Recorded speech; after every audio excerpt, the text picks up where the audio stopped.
Good morning, everyone. I'm Selena Roldan, Regional CEO of the American Red Cross of Illinois. Thank you so much for joining our Honoring Our Heroes virtual event to celebrate an incredible class of heroes. I am a proud member of our Tiffany Circle.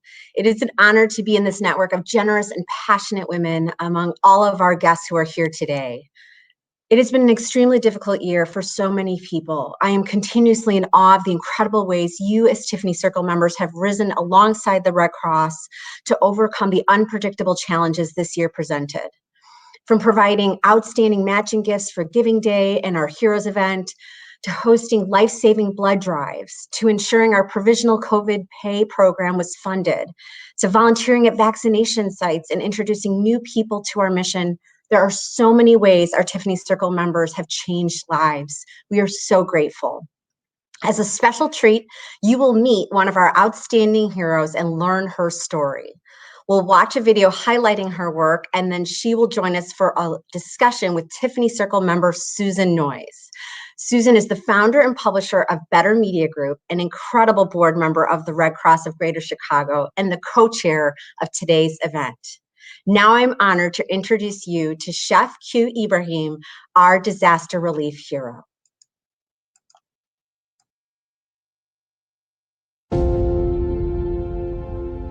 I've always been around food. My love for food inspired me to become a chef.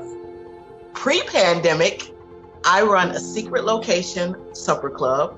We do 6 courses and we partner with local wine artisans, flower artisans. In March, we literally lost everything. After crying for 2 days, I jumped in and started calling parents, and parents were calling me. I realized that people really, really needed food. I did it by myself for the first 3 weeks. I did all the cooking, all of the prepping, all of the boxing. I would do the delivery and then come back to the kitchen and clean up. Within probably 10 days of that 39, we were at 75 people.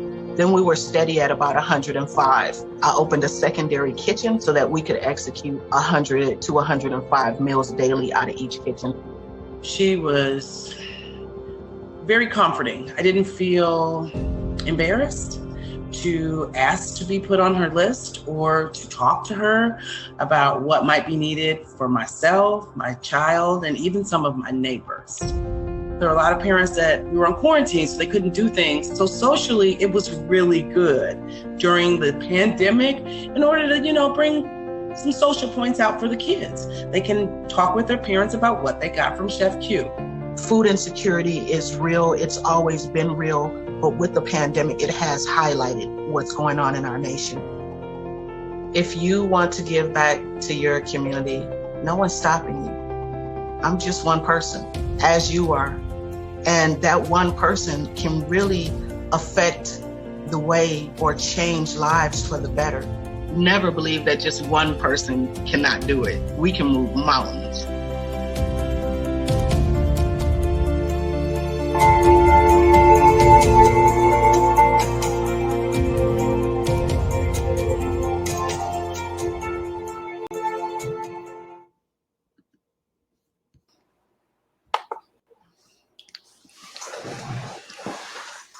Thank you, Selena.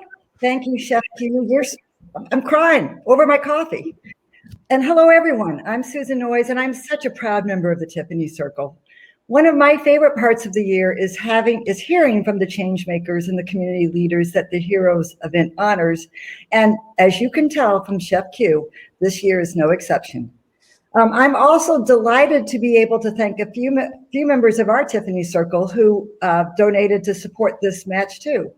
Nancy Demlow, Fran and John Edwardson, Karen Z. Gray Crable and John Crable, Bruce and Laura Linger, Amy Raskow, Debbie Roberts, Scott and Nancy Santee, Gregory and Mary Shearson, and Jan Tratnick, and Tim McPike. And by the way, Jan is a national co-chair of the Tiffany Circle.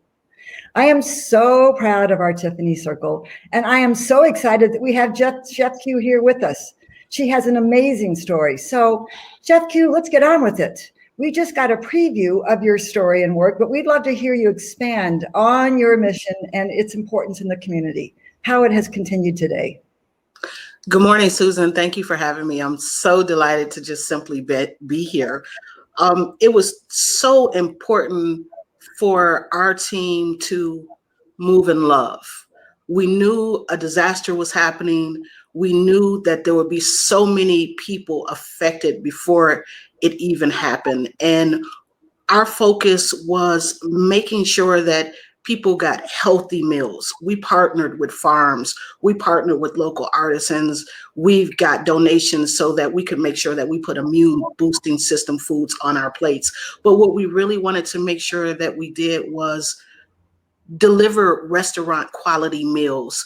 Yes, they were in a box, but we wanted to make sure that we served our neighbors, the people in our community, with dignity. We knew it would be hard, but we wanted to give them everything five-star service.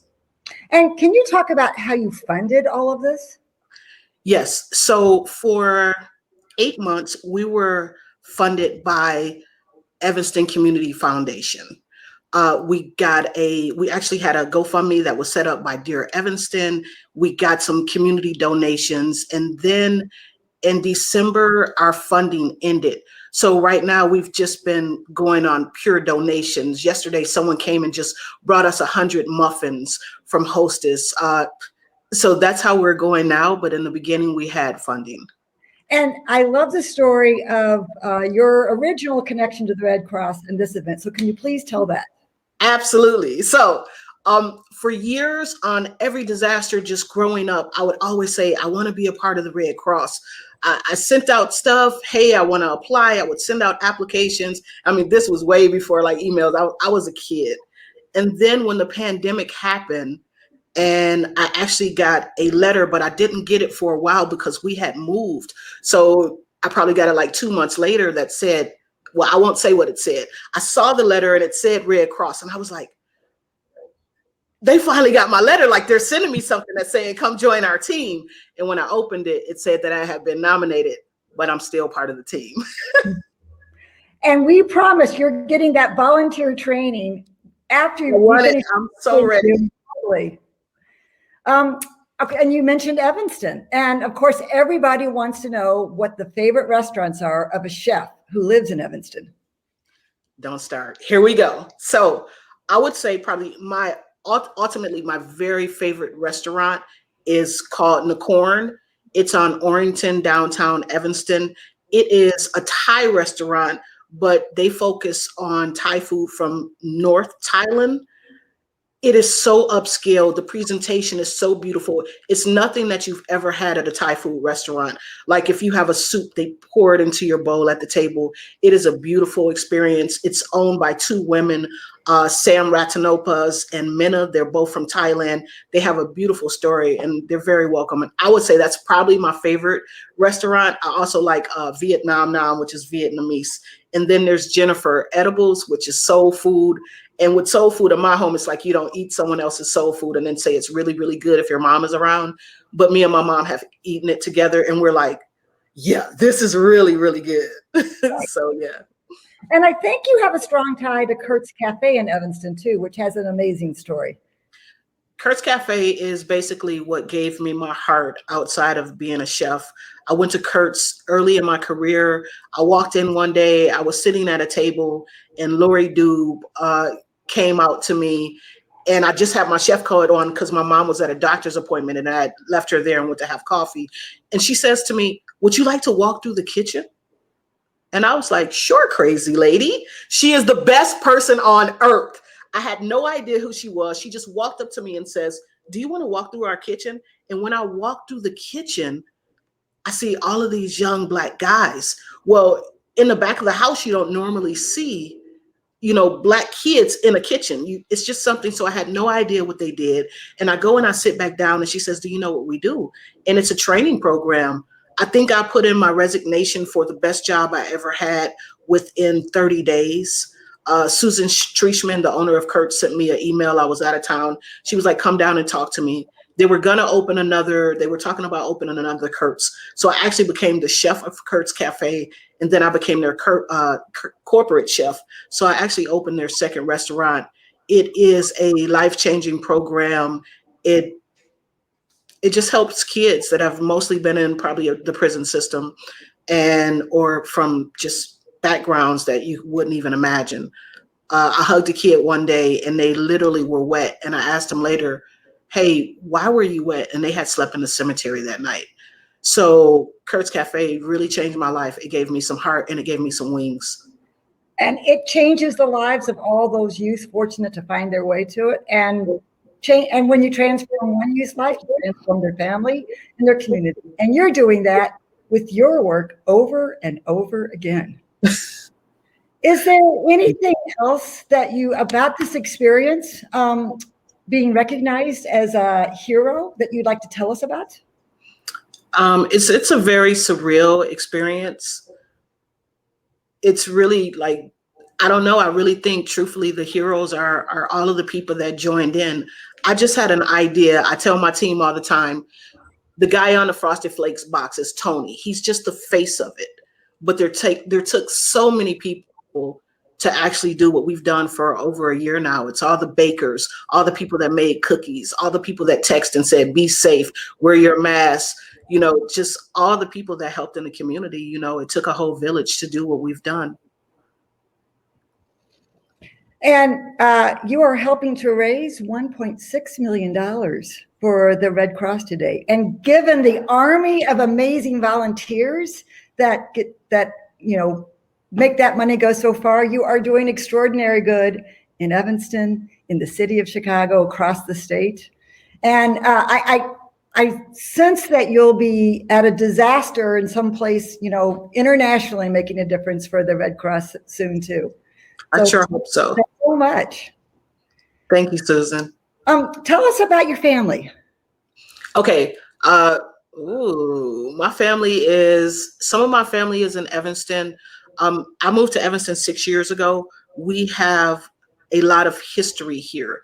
So my great-great-grandparents, my great-great-grandfather was actually stolen and he was taken to Canada. So he was stolen as a slave kid, taken to Canada. And from Canada, he actually came to Evanston. They were the first Black family to actually open a store on Wilmette Avenue in Wilmette.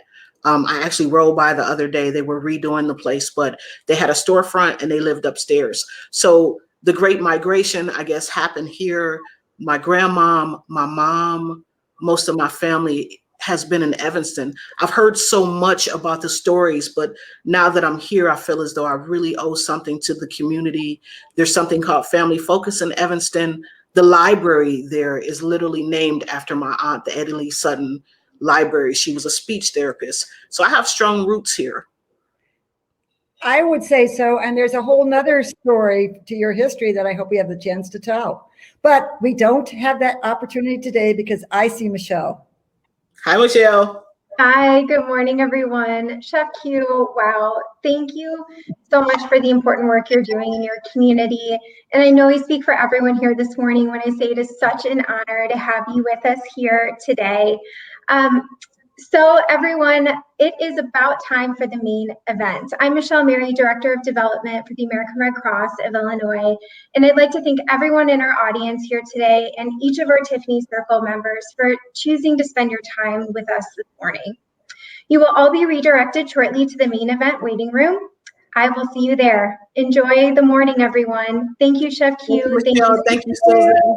Bye. Bye, everyone.